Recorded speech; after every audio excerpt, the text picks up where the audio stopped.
Hello student, कैसे हो वैसे सभी बच्चे? तो सभी मेरे ख्याल से अच्छे होंगे, बढ़िया से पढ़ रहे होंगे। एग्जाम चल रहे हैं सभी लोगों के। तो आज एक इम्पोर्टेंट टॉपिक पढ़ने वाले हैं हम।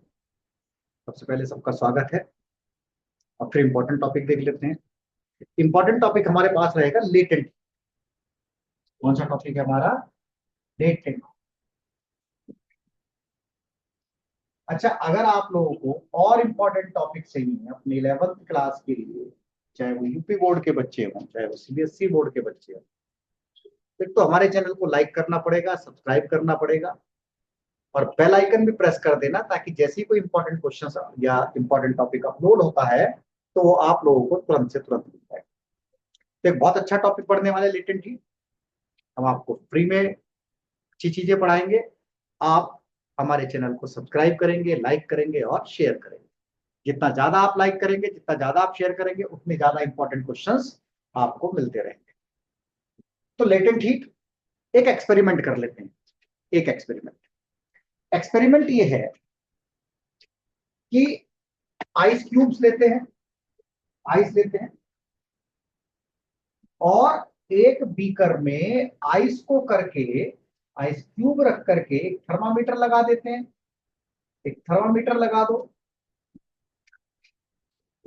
ठीक है।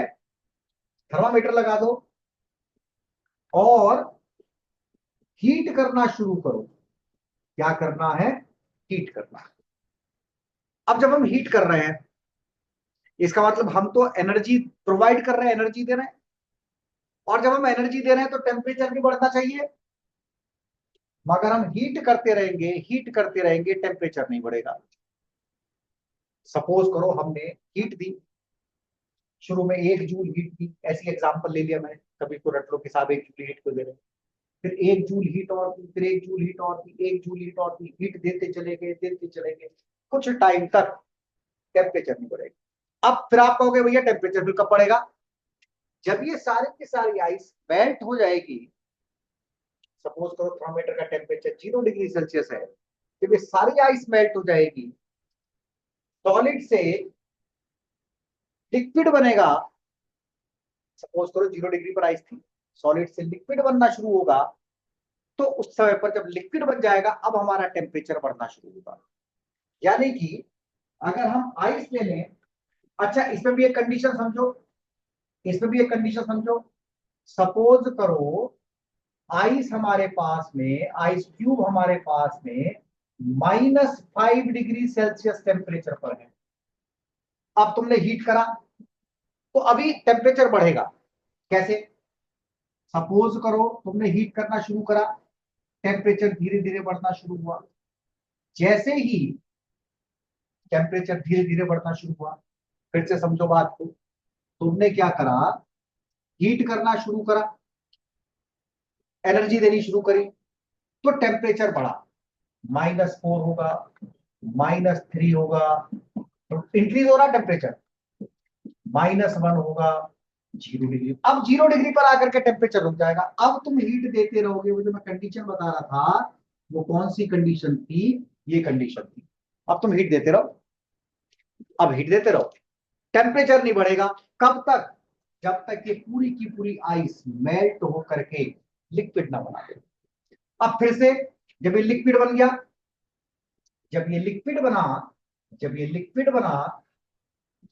बना, अब टेम्परेचर फिर से बढ़ना शुरू हो जाएगा। और थोड़ी देर बाद में जब ये टेम्परेचर 100 डिग्री सेल्सियस के आसपास पहुंचेगा, अब टेम्परेचर इंक्रीज होना बंद हो जाएगा। और तब तक टेम्परेचर अब चेंज नहीं होगा जब तक ये पूरा का पूरा पानी वेपर्स में नहीं बदल जाता। अब वेपर्स बन गई, सपोज करो वेपर को कलेक्ट कर लिया, अब टेम्परेचर फिर से बढ़ना शुरू हो जाएगा। तो दो जगह देखो, एक तो पॉइंट देखना है ए से बी, ए से बी यहां हमने हीट दी है पर टेम्परेचर नहीं बढ़ रहा। जहां हम हीट दे रहे हैं टेम्परेचर नहीं बढ़ रहा। इस समय जो हीट प्रोवाइड कर रहे हैं इस ए बी वाले पार्ट में और सी डी वाले पार्ट में, बस इसी समय की हीट को, इसी टाइम की हीट को हम कह देते हैं लेटेंट हीट। लेटेंट क्यों बोलते हैं? क्योंकि गुप्त है, छुपी हुई है। लेटेंट का मतलब होता है गुप्त, छुपा होना, पता ना चलना। तो यहां पर हीट देने से टेम्परेचर का पता नहीं चल रहा, इस वजह से इस हीट को हम क्या कहेंगे? Latent heat. क्या बोलेंगे इस हीट को हम? लेटेंट। तो लेटेंट हीट क्या है? लेटेंट हीट वो टाइम वाली हीट है जब किसी ऑब्जेक्ट की पोजीशन तो चेंज, ये जब किसी, ये ऑब्जेक्ट बोल रहा हूं मैं, जब किसी मटेरियल की, मटेरियल मेल्ट हो, स्टेट चेंज हो, स्टेट चेंज हो, स्टेट चेंज हो मटेरियल की, और टेम्परेचर चेंज ना हो।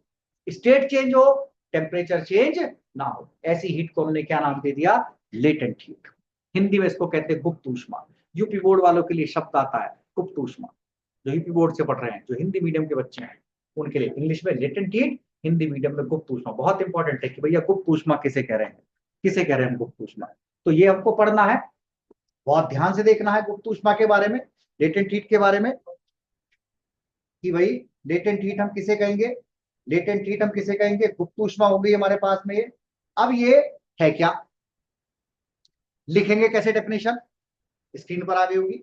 Latent heat is the energy required to change the state of a substance without changing its temperature. अगर पेपर में लेटेंट हीट की डेफिनेशन पूछ दी जाए तो बस सिर्फ तुमको इतना बोल देना है कि latent heat is the energy, latent heat वो एनर्जी है required to change the state of a substance, जो किसी सब्सटेंस के स्टेट को चेंज कर दे विदाउट चेंजिंग इट्स टेम्परेचर, बिना इसका टेम्परेचर चेंज किए हुए। यूपी बोर्ड के बच्चों के लिए आ गया, हिंदी मीडियम वाले बच्चों के लिए डेफिनेशन पूछ ली लेटेंट हीट की, तो क्या लिख देंगे? जब कोई पदार्थ एक भौतिक अवस्था जैसे ठोस से दूसरी भौतिक अवस्था जैसे द्रव में परिवर्तित होता है, मान लो सॉलिड से आइस से लिक्विड में परिवर्तित हुआ, सॉलिड से किसमें चेंज हुआ?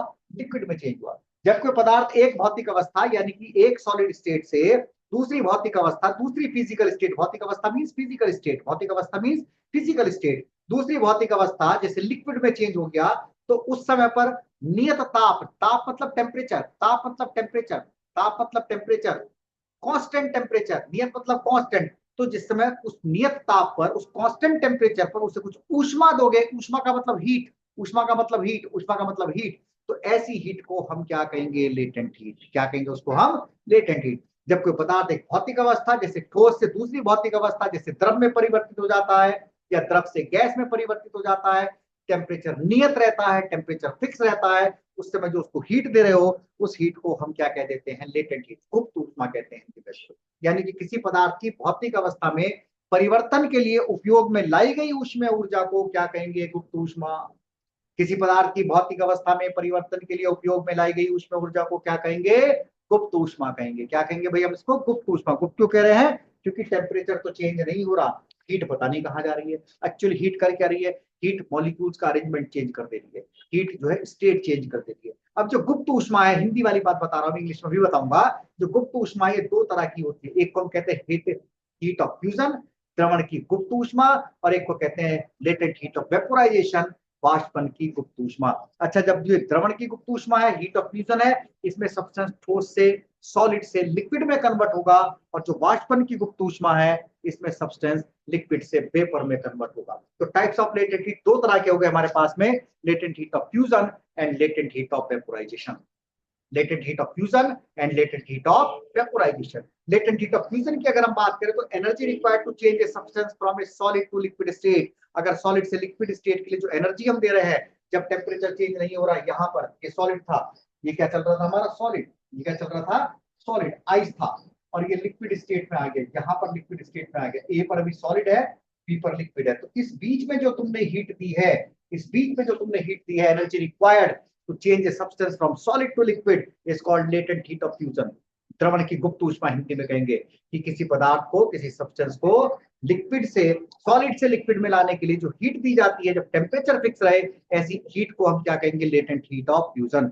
नेक्स्ट था latent heat of vaporisation. Latent heat of vaporisation बड़ी सिंपल सी डेफिनेशन है, energy required to change a substance from liquid to gas. तो लिक्विड टू गैस के लिए जो एनर्जी चाहिए उसको लेटेंट हीट ऑफ वेपोराइजेशन कहेंगे। अब इसको फाइंड आउट कैसे करेंगे? फॉर्मूला क्या होना चाहिए इसका? तो इसको फाइंड आउट करने के लिए हीट का फॉर्मूला है Q is equal to, actually क्या होगा, हीट कितनी दोगे? हीट डायरेक्टली प्रोपोर्शनल होगी मास के। हीट डायरेक्टली किसके प्रोपोर्शनल होगी? मास के। मास ज्यादा, हीट ज्यादा चाहिए, मास कम, हीट कम चाहिए। अगर ये प्रोपोर्शनल का साइन हटा दो तो क्या लगा देंगे? Constant L. क्या लगा देंगे? Constant L. यानी कि लेटेंट हीट बन गई एल। क्या बन गई? Latent heat. कितनी तुमने हीट प्रोवाइड करी, कितना हमारे पास मास था, लेटेंट हीट आ गई। यानी हमारे पास में लेटेंट हीट। तो क्या फॉर्मूला रखेंगे? Q is equal to ml या L is equal to Q upon M। Q is equal to amount of heat energy, M is equal to mass of the substance and L is equal to latent heat। Units की बात कर लेते हैं, तो joule में measurement करो या calorie में मेजरमेंट करो। लेटेंट हीट को जूल में मेजरमेंट कर लो या कैलोरी में मेजरमेंट कर लो। कई बार पेपर में लेटेंट हीट का ग्राफ बनाने के लिए आ जाता है कि भैया लेटेंट हीट को शो करो, तो देखो बड़े आसानी से इस तरह का ग्राफ बना दो। सॉलिड स्टेट थी, मेल्ट होना शुरू हुआ, मेल्ट होना शुरू हुआ, लिक्विड स्टेट में कन्वर्ट हो गया।